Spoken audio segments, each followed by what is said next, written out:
What's up, everybody? This is the Sports League Podcast. Back for another week. I'm your host, Alex Leak. We got Chad Brown, 15-year NFL linebacker. Great to have you back on the show, Chad. Happy to be with you, my friend. Let's do it. Yeah, we're excited. Football season is here. College is underway. The NFL is underway. Best time of the year. Um, Thanks for taking the time to come on the show. You're calling the Michigan-Oklahoma game tomorrow night. That should be a great game. That should be a lot of fun. It should be a lot of fun. It's been a fun start to the season. I started the season with Iowa State, Kansas State over there in Dublin, Ireland, Farmageddon. So that was a pretty good game. Came down towards the end, and then I had the my Colorado Buffaloes, unfortunately, lose to Georgia Tech. Then Monday night, I had Bill Belichick's opening game as a college coach. Not so good for the Tar Heels or Bill Belichick. And then this weekend, Michigan at Oklahoma. Bryce Underwood, the freshman phenom quarterback, played really well last week against New Mexico. We'll see what he can do against the big time defense with Oklahoma. Yeah, I'm very intrigued to watch that game. That's going to be awesome on Saturday night.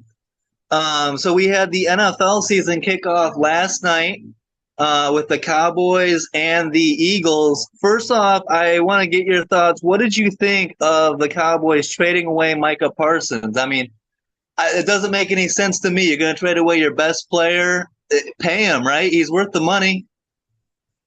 Yeah, I mean, in today's league where quarterback play dominates your winning possibilities, to have a defender who affects the quarterback literally more than any other defender in football, it seems silly to get rid of him. I understand what Jerry Jones was talking about. You do need to be able to defend the run so you can earn the right to rush the passer on third down. And Yeah. Micah Parsons, as far as the edge guy, his run defense is not nearly what his pass rushing prowess is. So I understand that aspect of it. But then why go all this way down the road when your potential suitors who would be willing to entertain the trade value you would hope to get back a few of the Cowboys and would have the salary cap room, you would be only negotiating with a couple of teams versus if you were to do this in the offseason, you could have had half the league interested. You could have gotten to a Yeah. bidding war. So Jerry Jones's explanation doesn't quite make sense to me. We can quibble about the value of the player. I think the Packers expect Jordan Love and their offense to be able to score some points. Therefore, they will be in the lead a number of times in the games, and the possibility of Micah Parsons pinning his ear back and rushing the quarterback is going to be great for them. So, there are only a couple teams I think who would really be willing to pay that value. Teams like the Packers who think they are a piece or two away and expect their offense to be good enough where the defense would be rushing the passer majority of the game. Yeah, and as a Bears fan, it pains me to say this. I think the Packers landing Micah Parsons instantly turns them into a contender in the NFC. Well, we're going to find out because they Yeah. got the Lions this week, and the Lions are the bully. They want to out physical you. They want to out tough you. So even though this game is going to be in Green Bay, the Lions bring their attitude and the way they play with them everywhere they go. So when you think about the Packers, it's pretty rare you say, physical and tough. You think efficiency and things like that, Yeah. but you don't think physical and tough. So my football heart always loves a physical, tough team. So I'm not sure if we're going to do a pick 'em later, but that certainly gives me the thoughts that the Lions would be better than the Okay. Packers, yeah, to start the season. Yeah, it's going to be interesting. A lot of answers we'll figure out here in week one. Um, this game got out to a weird start last night with Dak Prescott and Jalen Carter spitting at each other, with Jalen Carter getting ejected from the game. What did you think of that whole mess? Do you think Dak should have gotten a flag or some trouble too? I know the NFL always gets the retaliator, right? Never the instigator, always the retaliator. That's typically how it works within the league. Now, I am lucky enough to be involved in the calls that Troy Vincent, who's essentially the top former player over there at the league offices, and he's director of football operations. He Okay. does a call with all the guys who played in the league who are doing media. And so we get a chance to see the rule changes before they happen. And the point of emphasis is for officiating crews and things like that. So the last 2 years on these preseason calls, Troy has emphasized the sportsmanship aspect of things and Yeah. how the membership, as he calls it, which really is the owners, how the membership is getting sick and tired of seeing that stuff on their TV. So taunting, which we saw a call show up last night early in that game, the spitting, all that stuff is going to be met with harsh punishment. So Jalen Carter may not be done yet. He obviously got ejected. But I'd imagine the league may want to break precedent on this and suspend him for spitting. It would be the first spitting suspension. Guys have been fined, guys have been ejected. This will be the first suspension. But because it's been a point of emphasis for 2 years, because the owners are really harping on the coaches and the officiating crews to clean that stuff up, they may really punish Jalen Carter in hopes of sending a message to the rest of the league. Yeah, personal. I hope not. For me, I would find them both. I would find Dak. I would find Jalen and move on. But I get it. They're putting an emphasis on it. They don't want to see it in the game. So we'll see what they do. But not the great start that the owners and the league wanted to see right off the bat either. No, definitely an ugly way to start a football game. And Yeah. then, Dak, was he spitting in Jalen Carter's direction? I suppose you could say so. His explanation makes a little bit of sense, but he certainly had made eye contact and then spit. So at the very least, Dak is involved, Yeah. but certainly not to the level of what Jalen Carter did. Yeah. Yep. Let's get to the game. So it's 21-20 at halftime, 0 punts in the first half, 41 combined points. It was then they had the thunderstorm delay for potential lightning, and just 3 points the rest of the way. Do you think that unexpected break affected like the gameplay a little bit in the second half? It's almost impossible for something like that to not affect your rhythm. Mm-hmm. I've been involved in some weather delays, and it's just so difficult. It really is. Um, there's a couple different factors. One of the factors is obviously as a player, you've got to cool off and warm back up. So that's hard to do. I remember playing in a weather delay game in Kansas City where I had to get essentially an epidural shot. I had some disc issues in my back and expected to be able to play the whole game. But it was clear once I went in and cooled off, I was like, I'm not going to be able to warm back up. I'm going to need another shot to go out and play this football game. So there's the player aspect of trying to, warm back up and get yourself juiced up and going again. But for the coaches, now they've got a chance to look at everything that happened and dial it up in detail and find all the answers. Because normally NFL halftime is super chaotic. And it's actually a much shorter halftime than what you have in college football.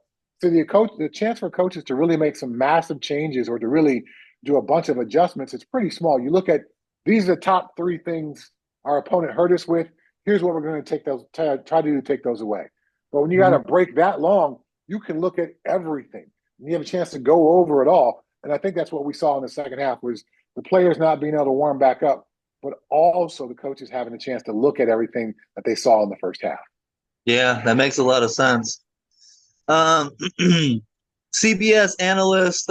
sports analyst Pete Prisco says play them all inside a dome during that weather delay. I'm one of the guys, I can't stand this narrative. I think NFL football should be played outside in the elements. It frustrates me to no end to see the Browns moving to a dome. My Bears talking about moving into a dome. What are your thoughts on that? I like the weather element of football. I love that.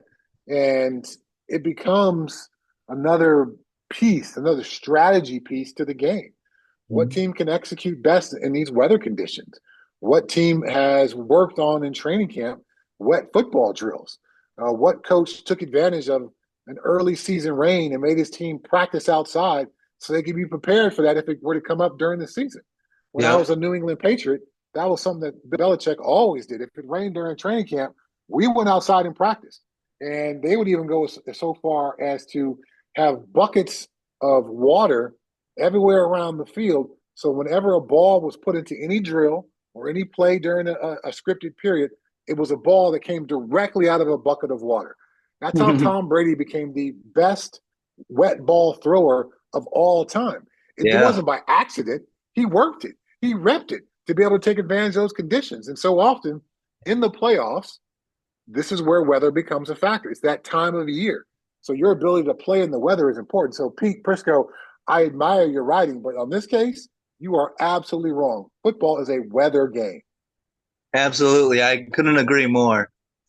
Um, let's see. Safety Reed Blankenship was penalized for hitting Jake Ferguson in the end zone, breaking up a catch. I thought that was textbook safety play. What are you supposed to do there? I'm shocked that the NFL hasn't made these hits reviewable yet. College does a great job of going and looking at it in slow mo and figuring out if it's legal or not. The NFL is just really a guessing game and split second action, you know? Well, a part of those calls with Troy Vincent is explaining the kind of the eye in the sky process. Mm-hmm. So if it's not called on the field, the guys in the league office are not supposed to override the officials. The guys in the league office are there to provide speedy reviews.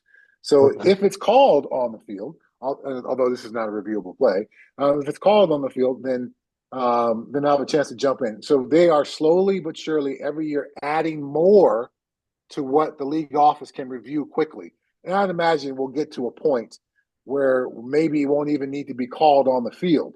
But for now, they're just kind of slowly chipping away at this. So I think football fans, if you're upset with a call like that, just give it 3 or 4, maybe 5 years, and eventually all that will be able to be cleaned up by the league office.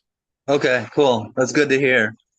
Um, And then, yeah, Javonte Williams fumbles on the next play. That's a classic Rasheed Wallace ball don't lie in my, on that one. And CD Lamb with two big clutch drops on that final drive that could have Dallas was close to stealing that game in Philly. They were. A couple thoughts. CD Lamb, I wonder how much he played in the preseason. And I couldn't find any stats on it. I was on another show today and I couldn't find any stats because it looked like he was worried about all those bodies around him. You know, Mm-hmm. 2 of those 3 drops, he had multiple defenders from the Eagles in his area, in his vision. So I can imagine if you haven't done that in the preseason, your first opportunity out, you're a little nervous, and that's distracting you and taking away some of your focus there. Because he only had 7 drops all of last year. I'm sure he'll clean this up. But, you know, I've always thought for me as a player, I needed to play in the preseason enough snaps to ensure that my sword was sharp. So I did not have any flinch moments or any moments where, you know, I was uncertain of, you know, kind of my body in space and all those kinds of things. So I saw that a little bit in those drops from CD Lamb. As far as the thought that the Cowboys lost the game rather than the Eagles winning it, hell yeah. More games are lost in the NFL than are won every Yeah. single week. It's a league of minimizing mistakes. When you have the enforced parity that the league does with the draft process in the NFL, the worst teams go first, the best teams go last. Same with the waiver wire, same with all those other things. The NFL tries its best to make things as even as possible, unlike college football, where the best teams get the best recruits every year. NFL is exactly the opposite. So when you have a league like that, then the teams that make the fewer mistakes that play cleaner football. You could even say Dak Prescott maybe even played better than Jalen Hurts. Yeah. But Jalen Hurts was efficient, he was smooth, he was clean, and overall his team made fewer mistakes. So while technically it doesn't feel like winning, making fewer mistakes tends to make you the winner at the end. Yeah. 100%. Yeah.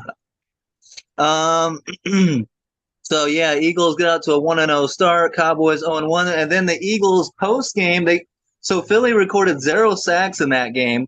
And then after the game, they sign a free agent linebacker Zadarius Smith for some pass rush. He had 9 sacks last season. Interesting move. I've been clamoring for Ryan Poles to sign Zadarius Smith for weeks now, but to no avail. And the Eagles get him. The rich get richer, huh? Howie Roseman does a tremendous job. Yeah. And he creates so much salary cap flexibility with the structure of their contracts. And he's an aggressive guy. If we've got a deficiency, let's shore that up. The Eagles' formula of winning on the offensive front and the defensive front is pretty clear. It's been successful. So for Howie Roseman to dig into that bag again is not a surprise at all. And I think Zadarius Smith still has something left in the tank. Yeah. Yep. Um, so right now we've got the Chiefs and the Chargers playing in Brazil on YouTube. Um, really good matchup here. Mekhi Becton playing despite being having an illness. He was questionable, but he's playing in the game. What are your thoughts on this one? To me, it's frustrating that it's a division rivalry game and the Chargers are getting a home game taken away from them. There's a neutral site in Brazil, but if they can, they're leading, I believe. So hopefully the Chargers can get this win. Well, I've got the Chiefs, not the Eagles. The Chiefs in this one. The Chargers got off to a hot start, no doubt about that. I think the fact that Harbaugh switched up the play calling based off of what he did at Michigan, everyone expected them to be a run first team. Yeah. And when they went out and got Najee Harris and they drafted Omarion from North Carolina, we thought they were just going to run the football.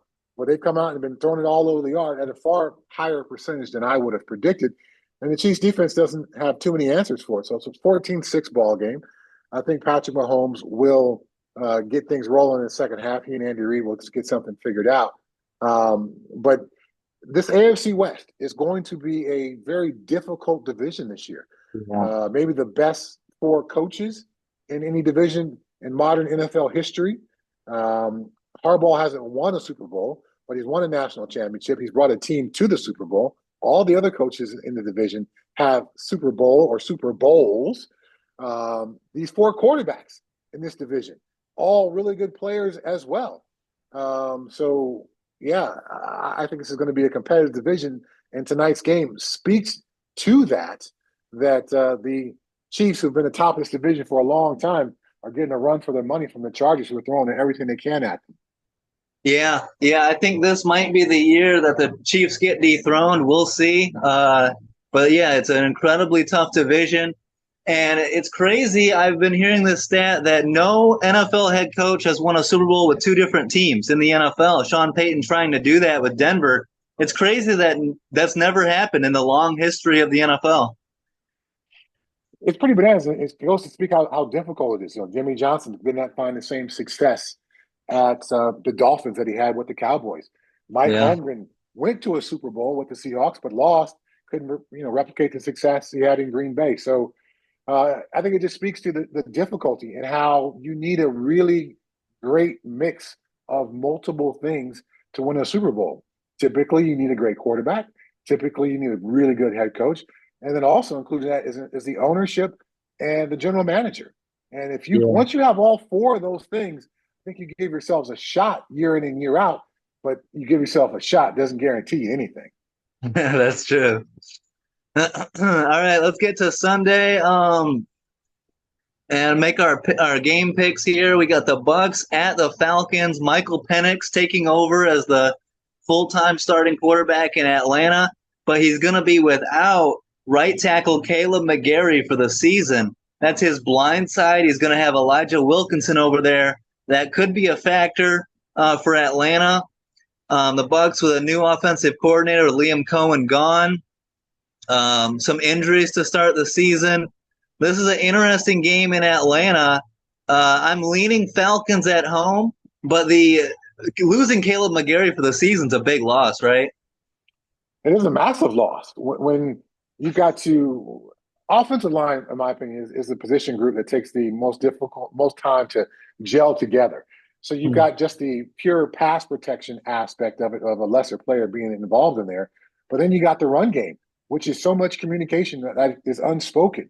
We're double teaming somebody. When do I go up for the linebacker? When do you go up for the linebacker? So you're breaking in a new guy, which has a kind of a domino effect on the rest of the offense. So we'll see how that all plays out. And then for Tampa Bay, I think Baker Mayfield is going to continue to improve his play, but with some receivers out, he's got to expect the rookie to step up. Of course, some of these Ohio State rookies have been pretty awesome early in their career, so we'll see if he can follow along that.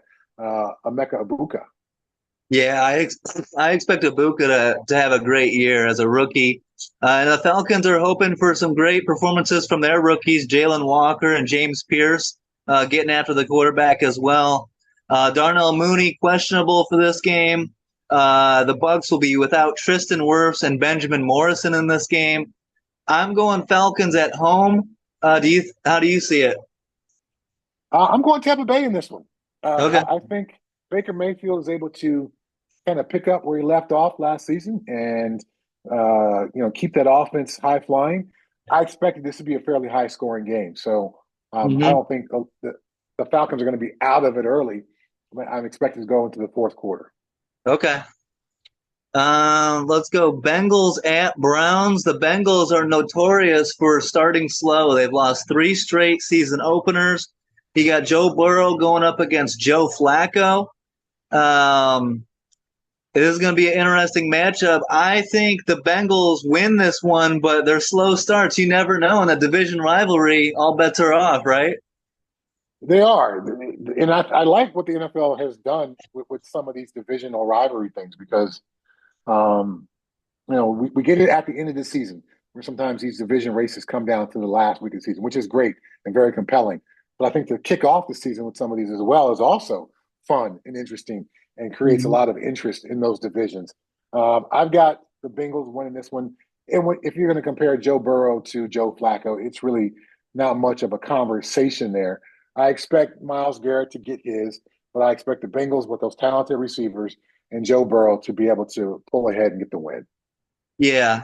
I don't expect. I think it'll be competitive early, and the Bengals pull away late. We'll see how the Bengals defense looks after struggling so much last year. You got new defensive coordinator Al Golden, drafted Shamar Stewart. Hopefully, the Bengals defense looks better. They're going to need that defense to improve if they're going to go on a deep playoff run. Yeah, they're going to have to get that shored up. Obviously, their money is spent on the offensive side of the ball, but you still can play better, be more efficient defensively than what they've been. Yeah, 100%. Let's go Dolphins at Colts. What did you think of the decision to bench Anthony Richardson? Daniel Jones is going to start for the Colts to start the season. I don't expect him to start all 17 games. I think Anthony Richardson will get some opportunities at some point. Were you surprised by the move? Because the GM and the head coach are on the hot seat. They drafted Anthony Richardson. He's struggling, so now they're going to Daniel Jones to potentially save their jobs. I don't know about this decision. What do you think? Anthony Richardson is not ready to be an NFL starting quarterback. Yeah. And it's just so difficult to figure out a way to get him the necessary needed reps and time to do that. So I'm not sure what the Colts do. Daniel Jones has certainly had some uneven performances throughout his career. But here in week one, I expect him to use his legs as he's done in the past. So I think he'll score multiple touchdowns, some through the air, some on the ground. He may have more total touchdowns than Tua has. And then this Colts pass rush is really, really good. Yeah. DeForest Buckner, who I had a chance to coach when I did my coaching internship with the 49ers. I was working with that defensive line group. They got some other players as well, but two in that edge rush room who can get after the quarterback. So it's not going to be an easy time for Tua in the pocket. And for some reason, this Mike McDaniels led Dolphins team, usually there's something culturally lacking there that I can't quite put my Yes. finger on. Yes. Yeah. I think the Dolphins are going to have a long season, and it wouldn't surprise me if they move on from the head coach after this season. Um, with Tyreek Hill not being a captain, some of the off-season comments he had. Um, yeah, I just think it's going to be a rough year. You trade away Jalen Ramsey, so I'm not feeling the Dolphins going into this year. And a guy on the Colts I really like is rookie tight end Tyler Warren. I think he's going to be the quarterback's best friend, who, regardless of who's back there, I expect a huge year from Tyler Warren. He's one of my favorite rookies coming in. Oh, he was so dynamic at Penn State. Ran the ball, caught long, caught short, caught in between the hashes, caught outside the numbers, threw the ball a number of times. Is more than a willing blocker. So he's such a great chess piece. Hopefully they utilize all his skill sets because he was just so dynamic at Penn State. Yeah, absolutely. Uh, So I'm taking Colts at home. Are you with me? Indy at home? Yes, I am. All right. Raiders at Patriots. The Mike Vrabel era begins in New England, and the Pete Carroll era begins in Vegas. I like that Josh McDaniels comes with him as the offensive coordinator. We'll see if Drake May continues to develop and look better and better. Brock Bowers coming off a huge season. This to me is a great matchup. And no Christian Gonzalez for the Patriots. This is a toss-up game, in my opinion. I'm going to go New England by like 3 points just because they're at home. But I'm looking forward to this matchup. This is a tough one to pick as well for me. The Raiders are traveling obviously from west to east. It's an early kick out there, so kickoff will be 10 o'clock Vegas time. That's just so difficult to do on your body, those early morning starts. Of course, Pete Carroll coming from Seattle knows how difficult it is to play on the East Coast, so I'm sure he'll have something to get his team juiced up.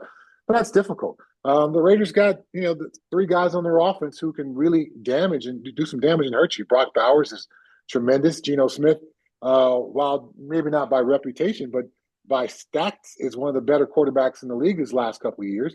And Yeah. Ashton Jeanty, the rookie, I expect him to be quite dynamic. Weather is expected during this game, which will Okay. really affect the passing game for both teams. So considering Ashton Jeanty feels like a all-weather back to me, I'm actually going to go with the Raiders Nice. going across the country and getting the win powered by their rookie running back. Man, I would have loved to have Ashton Jeanty in Chicago. I think he has a monster rookie year. It hot take. He might lead the league in rushing this year. It depends. I know Pete Carroll likes to run the ball a lot, but Geno Smith likes to throw it too. So we'll see. But I like Ashton Jeanty a lot. So I'm going Patriots at home, but yeah, close game, hard fought. I think this is a great matchup. Cardinals at Saints, not so great of a matchup in this one. Kellen Moore era begins in New Orleans. Their starting quarterback, Spencer Rattler. If you're a Saints fan, would you be concerned that Tyler Shuck, their second round pick, couldn't beat out Spencer Rattler to start the season? Saints got a lot of concerns. So, I mean, the list is long for Saints fans, and I think they recognize that this is going to be a lost year before it even starts. And really, no matter who's under center, it's hard for them to imagine the Saints going to take any real command of anything. And then the Cardinals, they're definitely most people's pick to be fourth in the NFC West. So the least compelling matchup of the weekend. I suppose we got to pick somebody, right? Who you got? I got the Cardinals. I can't pick the Saints. I think the Saints are going to be the worst team in football this year. 2 or 3 wins. I got to take the Cardinals here. I'm going to go with the Cardinals as well. Now, Brandon Staley does get back to his natural role of being a DC. And Yeah. so, we saw some of his curious choices as a head coach. But he was a hot DC guy when he got the head job. And he's Mm-hmm. a disciple of Vic Fangio, who orchestrates the Eagles defense, very similarly styled. So we'll see if he can try to replicate some of that success. But I got the Cardinals winning here in week one. Yeah, agree. Um, this game I can't wait for. One of the best matchups of the opening week: Steelers at Jets. Aaron Rodgers against his former team, Justin Fields against his former team. The Aaron Glenn era begins for the Jets. Um, this is going to be a lot of fun. I got the Steelers winning this one. I really like the Steelers this year. I love that they are loading up and trying to go for it all. And we'll see if it all works out. Aaron Rodgers has to do better than his time with the Jets, and he's got more weapons around him. So I think the Steelers are going to be good this year. I think it's more than just hype. I think there's something real to this. The fact that the Steelers went out and really shored up their secondary, they've got a Yeah. lot of talent back there. And anybody who watches the league now knows you need, with 3 and 4 and 5 wide receiver sets, you need depth in your secondary. The Steelers certainly have that. They've got some edge guys. I think Aaron Rodgers will be good, not great, but he'll be good, and he'll be particularly good at the line of scrimmage. So the Steelers shouldn't have a lot of negative plays. He should be able to get them in to the right play with what the defense shows. So, he and DK Metcalf may not light up the league, but the Steelers offense should be better just because of Aaron Rodgers' experience at the line of scrimmage and being able to dictate the game from there. So I got the Steelers going to New York, getting the win. Although I love what Aaron Glenn is talking about as a former defensive coordinator. I love his mindset about the game. And I think Justin Fields is going to be pretty good as well. More of a dual threat college style, but I think he's going to have a positive effect on his Jets offense. Yeah, I think both teams are going to be much improved and lots of fun to watch this year.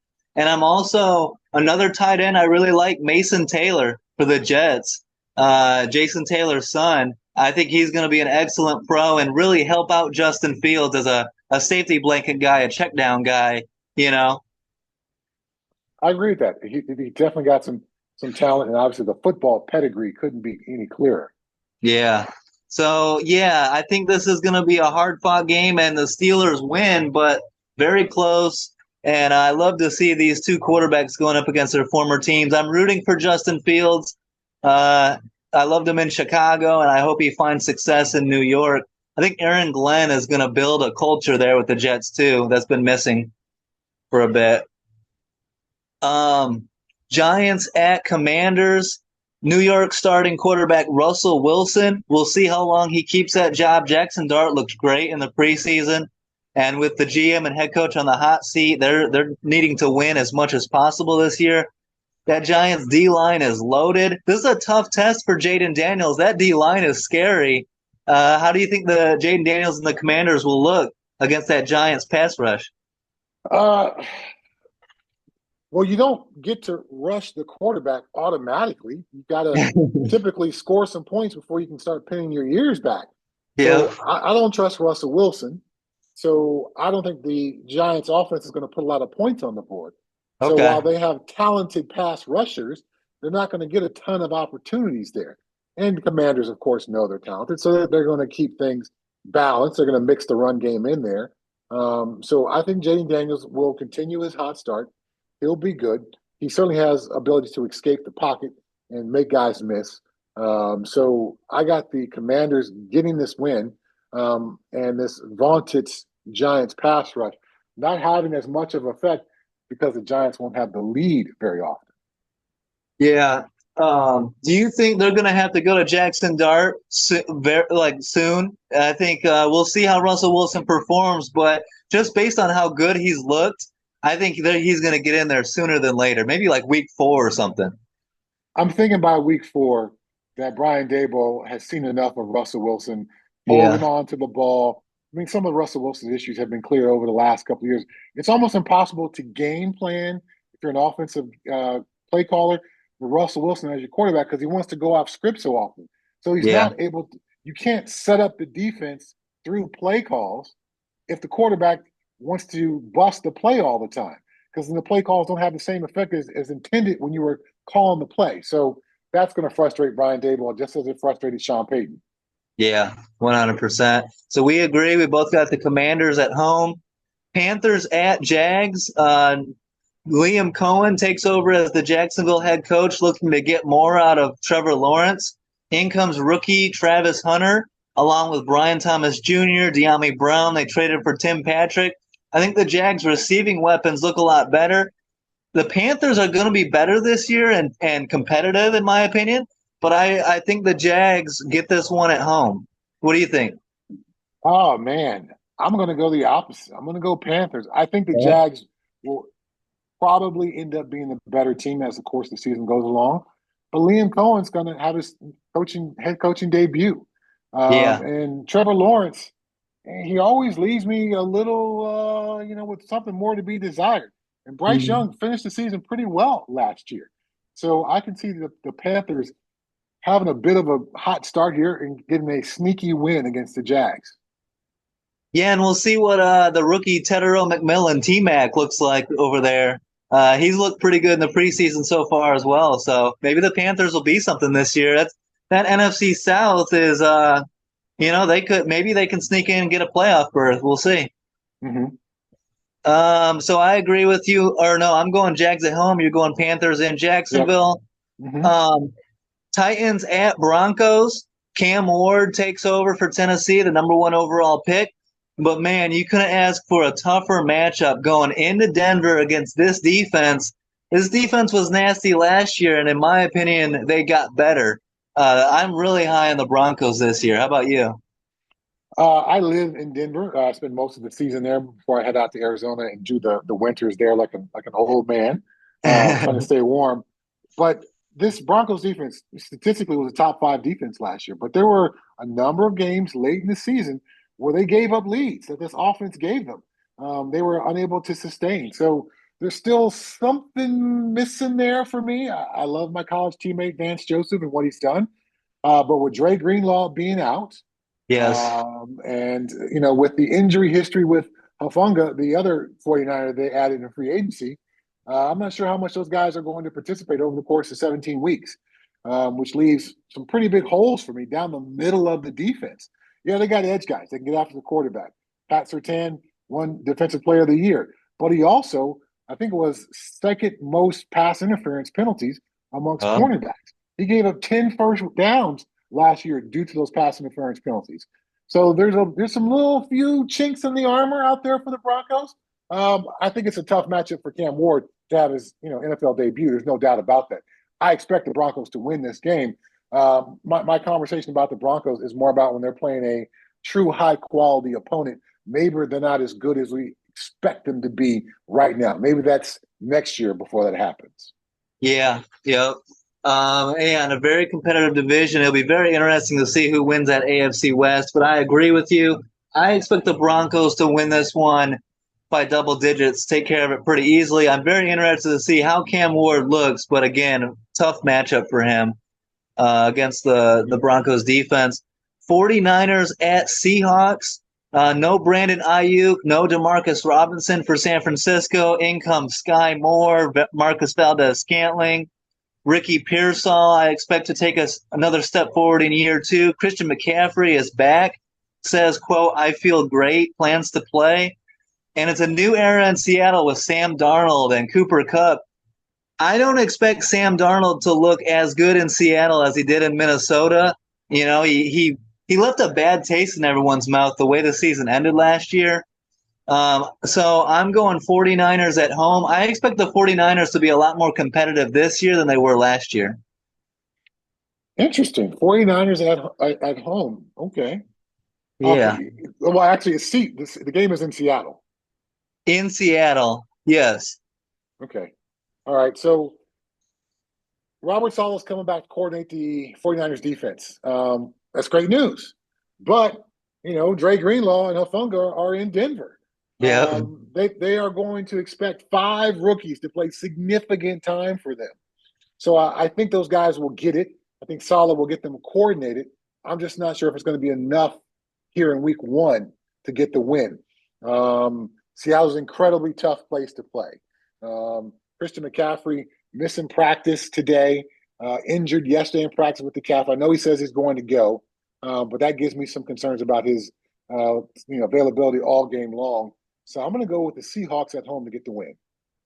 I'm going Seahawks at home as well. I'm saying 49ers this season will look better. But okay. Week 1, I think Seattle gets it at home.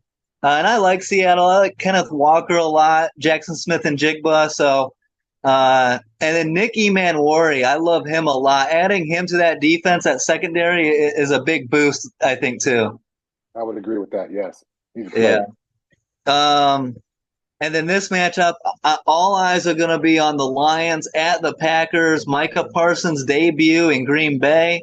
The Lions, all eyes are going to be on their new coordinators, John Morton and Kelvin Shepard. A lot of responsibility replacing Ben Johnson and Aaron Glenn. The Lions lost 2 of their starting offensive linemen. We'll see how rookie wide receiver Matthew Golden looks for Green Bay.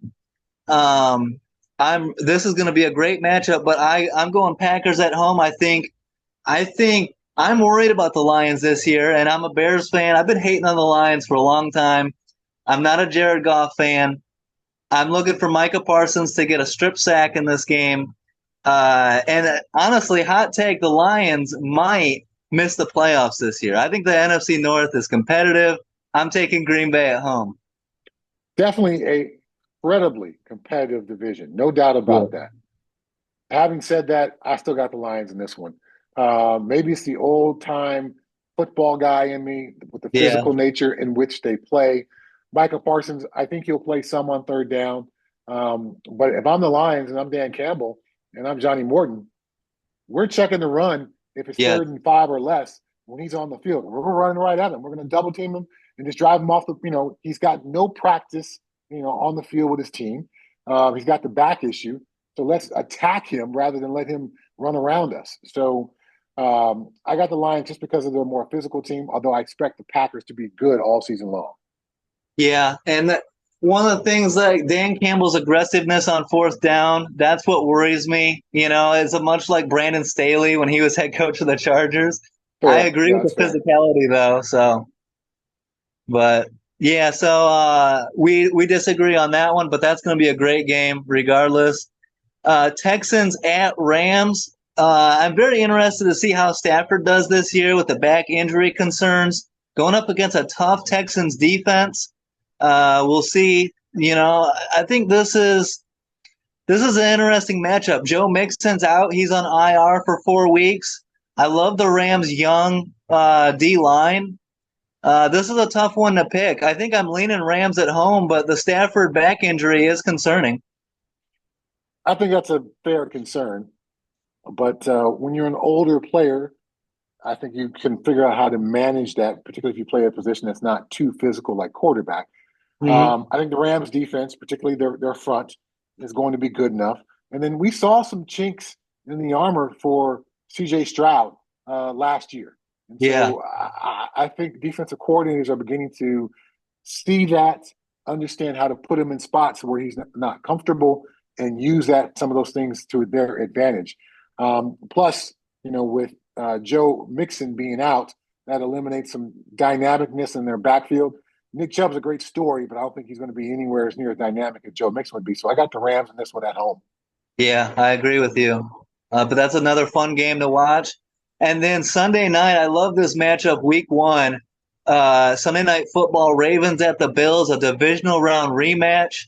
The Ravens, Lamar is looking for revenge multiple ways. He feels like he should have won MVP last year. Josh Allen stole it from him. Feels like he should have won that playoff game. The Bills stunned them in that one.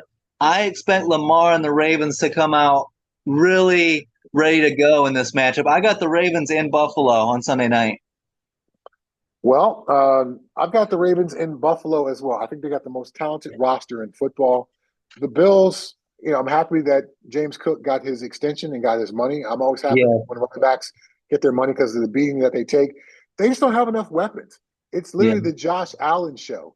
And so while that is good enough for most weeks and most teams that the Bills will play, it's not going to be good enough for a Ravens squad that is stacked on both sides of the ball. yeah, yeah. I agree with you, and I love adding that. Who's the safety they added next to Kyle Hamilton, the rookie? Ah, right. What's that kid's Malachi name? Starks. Yes, yes. Yeah, I love that safety combo for Baltimore. I think their defense and Roquan Smith going from Chicago to Baltimore. I'm going to be a fan of him no matter where he's at. So I trust in the Ravens defense and Lamar and those guys to get a road win. And then Monday night, Vikings at my Bears, a nice NFC North rivalry matchup. The Ben Johnson debut as head coach. We got some rookies, Colston Loveland, Luther Burden coming in. And then J.J. McCarthy making his first career start. This is a very interesting matchup. Two good defensive coordinators. How do you see this game going in Chicago? I know Kevin O'Connell is a quarterback whisperer. And so Mm-hmm. I've known Kevin for years and years, and he and I did the NFL media boot camp together for a while. Kevin was, talking to the cameras and microphones before he started holding clipboards on the sideline. And the work he's done with so many quarterbacks has been off the charts. But JJ McCarthy, there's just so much unknown there. Yeah. I think the only person who has any kind of certainty may be Kevin O'Connell, and I'm sure that's not even 100% certain. He still has some unknown there. So I got the Bears in this one. I like those rookie pass catchers that the Bears added. I think the experience, which sounds funny, talking about Caleb Williams versus Kevin O'Connell, 1 year, but that matters in the Yep. NFL. And then there's just a momentum around the Bears that I don't think they're going to, be some deep playoff team, but they will be improved over what they had on the field last year. Yeah, we'll be happy if we just see improvement. 8 or 9 wins would be a step in the right direction. Ben Johnson show that, Caleb Williams' development is the number one priority. So if he can get that done, who cares about playoffs in year one? Let's just get this thing starting to turn around. So see some signs of positivity. And yeah, for the Vikings and JJ McCarthy, he's never been a throw it all over the field type of guy, even going back to Michigan. So they need to, I think, run the ball, be balanced, get Aaron Jones going, right? That would certainly help them. Yeah, they're going to need some of that. And to rely on this guy who's never been that kind of quarterback to drop back and throw the ball 35 times in his debut game. I mean, Kevin Yeah. O'Connell's got to be smarter than that. That's way too much to ask. Yeah, 100%. So uh, we're both taking the Bears at home. So yeah, can't wait for week one. We're gonna have Amanda back on next week. She's sorry that she couldn't make this one, but she'll be here the rest of the year. And Chad, it's awesome to talk football with you as always, and we're looking forward to talking with you throughout the season. Sounds good, my friend. Thanks for having me on. And, let's get ready for some football. How about that? Hell yeah. Appreciate it. Don't forget to like, subscribe, leave a comment. Have a great week, guys, and peace out.